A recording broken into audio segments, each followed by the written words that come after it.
Hello friends, मैं परवीन सिरवाल एक बार फिर से सिरवाल एजुकेशन में आप सभी का स्वागत करता हूं। दोस्तों, पिछले वीडियो में हमने पढ़ा था 1857 की क्रांति पार्ट 1। आज के इस वीडियो में हम पढ़ेंगे 1857 की क्रांति पार्ट 2। पार्ट 1 में हमने दोस्तों पढ़ा था कि जो 1857 की क्रांति थी उसका स्वरूप क्या था, उसके कारण क्या थे और उसका विस्तार किस प्रकार हुआ है। ये 3 पॉइंट हमने पिछले वीडियो में विस्तार पूर्वक पढ़े थे कि किस प्रकार 1857 की क्रांति का स्वरूप होता है, क्योंकि आप सभी को पता है कि 1857 की क्रांति का जो स्वरूप था वो विभिन्न इतिहासकारों ने भिन्न भिन्न मतों के द्वारा प्रस्तुत किया है। कारणों में हमने देखे थे जैसे कि आर्थिक कारण, सामाजिक कारण, राजनीतिक कारण, तत्कालिक कारण आदि इस प्रकार के कारण थे। विस्तार में हमने देखा था कि जो 1857 की क्रांति का जो विस्तार होता है वो पूरे उत्तरी भारत में होता है। वहाँ पर विभिन्न नेतृत्वकर्ता होते हैं। और आज के इस वीडियो में हम पढ़ेंगे 1857 की क्रांति की असफलता के क्या कारण थे।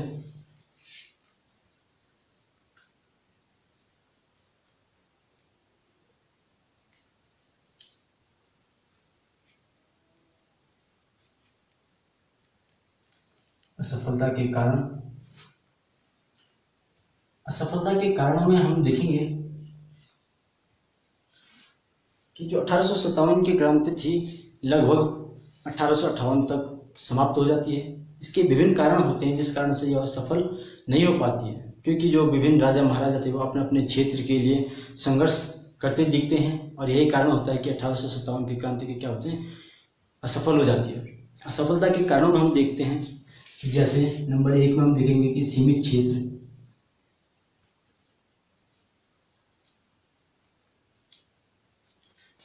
नंबर 2 में हम देखेंगे सीमित संसाधन,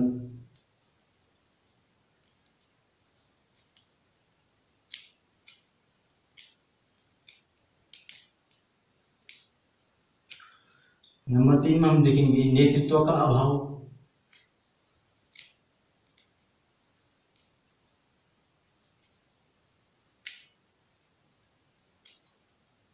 नंबर 4 में हम देखेंगे भारतीयों के समर्थन का अभाव,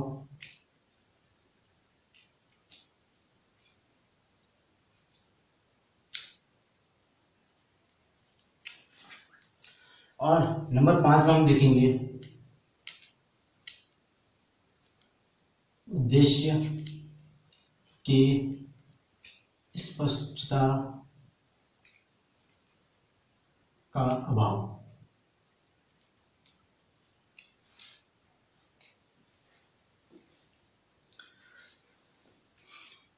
सबसे पहले हम दोस्तों इसमें देखेंगे कि सीमित क्षेत्र किस प्रकार से यह सीमित क्षेत्र था।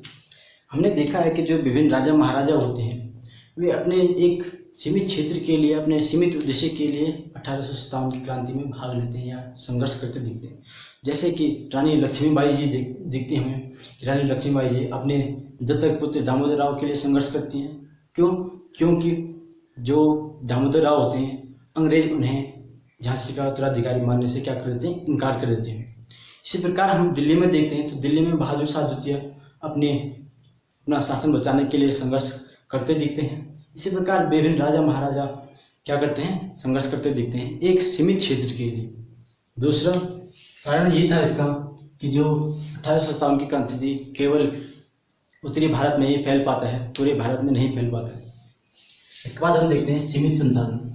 सीमित संसाधन में अगर हम देखें तो 1857 की क्रांति के समय भारत में छोटे छोटे जमींदार लोग, छोटे छोटे उद्योगपति होते थे जिनके पास पर्याप्त साधन नहीं थे कि वे अंग्रेजों का सामना कर सकें अंग्रेजों से, क्योंकि इनके पास जो हथियार थे वो परंपरागत हथियार थे, पुराने हथियार थे, जिससे ये अंग्रेजों का मुकाबला करने में क्या थे, असमर्थ थे।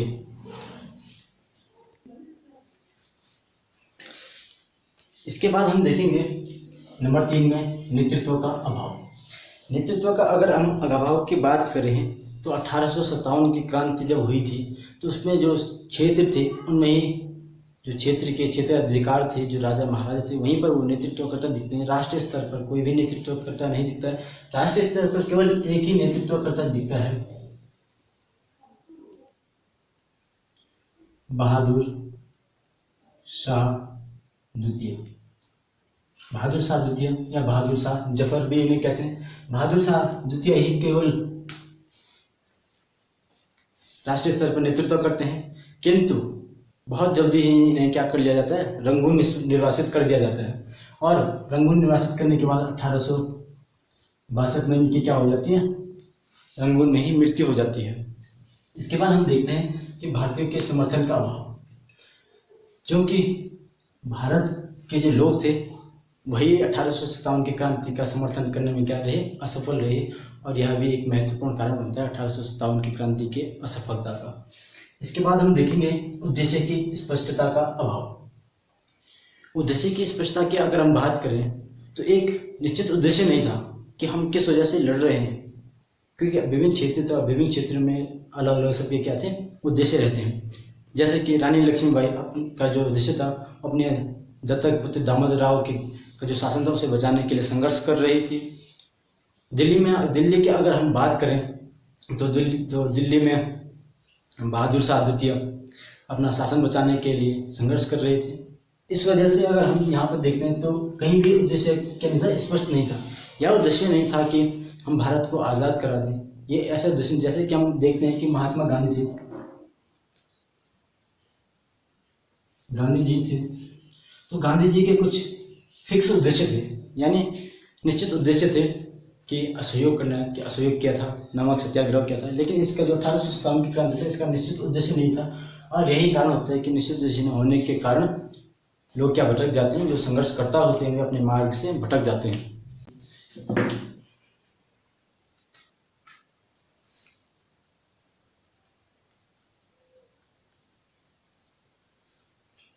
परिणाम हम अगर बात करें तो जो 1857 की क्रांति थी वो 1858 तक लगभग क्या हो जाती है, समाप्त हो जाती है।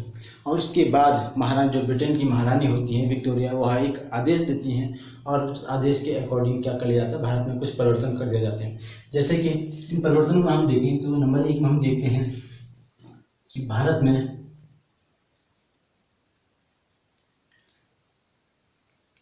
कंपनी के शासन को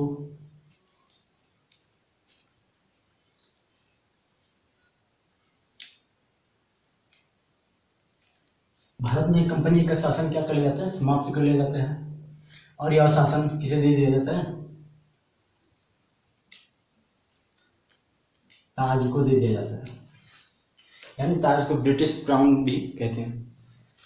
दूसरे परिवर्तन में अगर हम देखें तो हड़प या विस्तारवादी,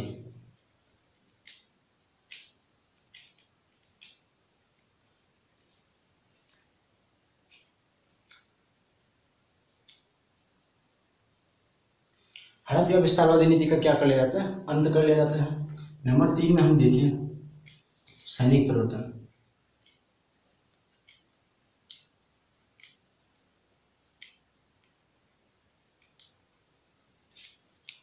नंबर 4 में देखें तो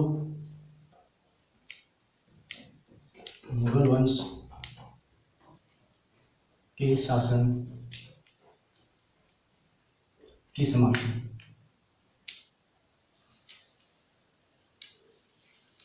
ये था दोस्तों। और एक अन्य कारण है, नंबर 5 में हम देखते हैं देशी रियासत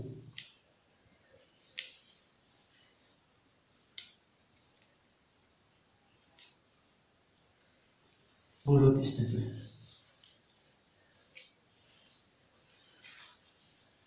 सबसे पहले हम देखेंगे कि भारत में कंपनी के शासन की समाप्ति। तो भारत में क्या कर लिया जाता है, इस परिवर्तन के अकॉर्डिंग ये कर लिया जाता है कि भारत में कंपनी का शासन समाप्त कर लिया जाता है और कंपनी का शासन जो है ताज यानी ब्रिटिश क्राउन, सिर्फ ब्रिटिश क्राउन के हाथ में ले लिया जाता है। यानी भारत में जो भी निर्णय लिए जाएंगे सिर्फ ब्रिटेन से, जो ब्रिटिश का जो क्राउन होता है वही सीधे क्या लेगा, निर्णय लेगा। इसके बाद हम देखते हैं कि हड़प या विस्तारवादी नीति का अंत। दोस्तों डलहौजी की जो विस्तारवादी नीति थी वह वेलेज़ली की विस्तारवादी नीति के समानुपाती थी, और इस परिवर्तन के अकॉर्डिंग यह किया गया कि जो डलहौजी की विस्तारवादी नीति थी उसे क्या कर लिया गया, समाप्त कर लिया गया।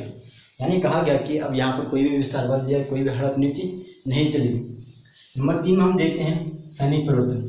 सैनिक परिवर्तन में हम अगर देखें तो हमने पढ़ा था कि जो ब्रिटिश सेना में जो भारतीयों का जो अनुपात जाता है वो पहले 5:1 का था। यानी अगर 5 सैनिक ब्रिटिश हैं तो 1 सैनिक क्या, 5 सैनिक भारतीय हैं तो 1 सैनिक क्या होगा, ब्रिटेन का होगा। लेकिन बाद में इस परिवर्तन के अकॉर्डिंग क्या कर लिया जाता है कि यह अनुपात सैनिक का अनुपात 2:1 कर लिया जाता है।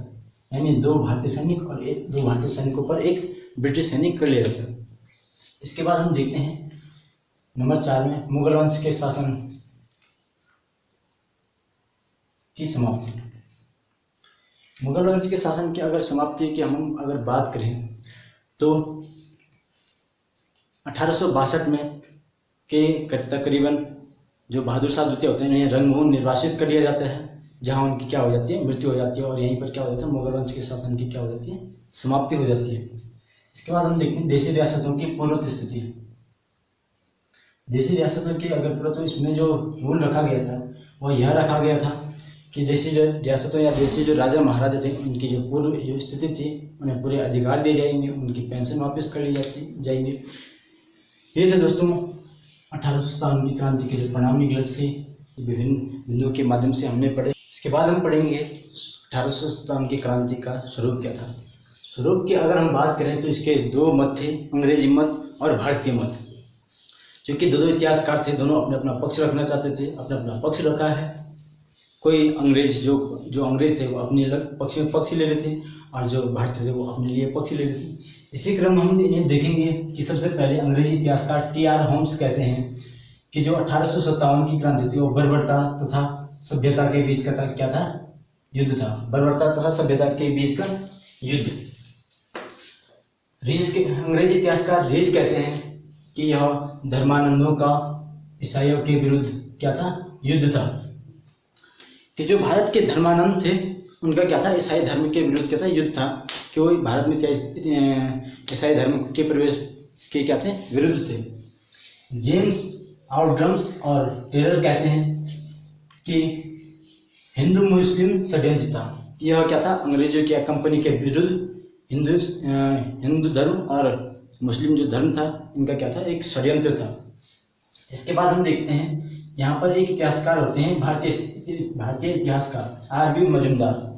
ये कहते हैं कि जो 1857 की क्रांति थी यह न तो राष्ट्रीय आंदोलन था और न ही प्रथम स्वतंत्रता संग्राम था।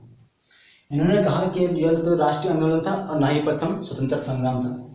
इन्होंने यह इसलिए कहा क्योंकि जो R.B. मजूमदार थे वे क्या थे, सरकार से नाराज थे, सरकार से इनका क्या था, कुछ विरोध था, जिस कारण से उन्होंने क्या लिया, कंपनी का पक्ष लिया और कहा कि जो 1857 की क्रांति है वह न तो राष्ट्रीय आंदोलन है और न ही प्रथम स्वतंत्रता संग्राम है।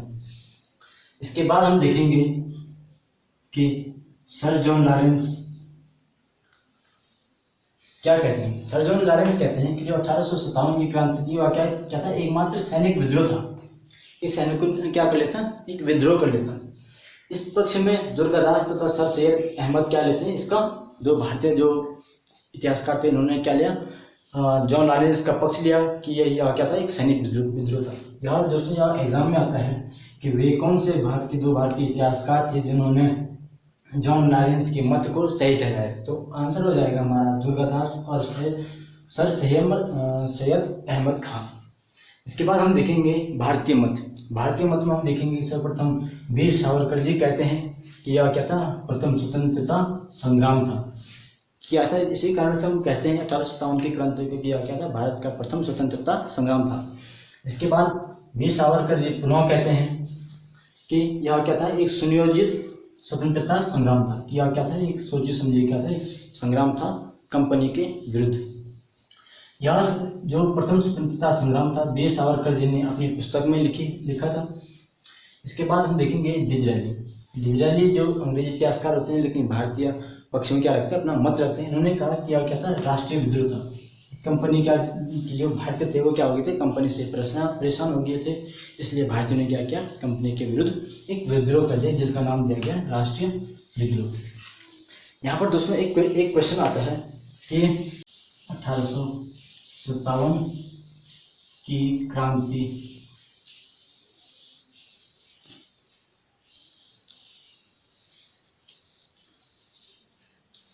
किसने लिखी थी? तो हमारा आंसर हो जाएगा S.N. सेन। तो ये था दोस्तों 1857 की क्रांति का, जो हमने 2 लेक्चर में 2 पार्ट में पढ़ा है।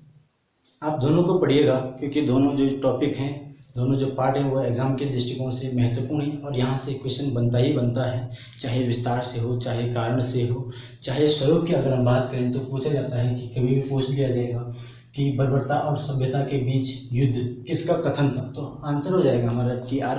होम्स। तो दोस्तों आज के लिए इतना ही, मिलेंगे बहुत जल्दी अगले वीडियो में।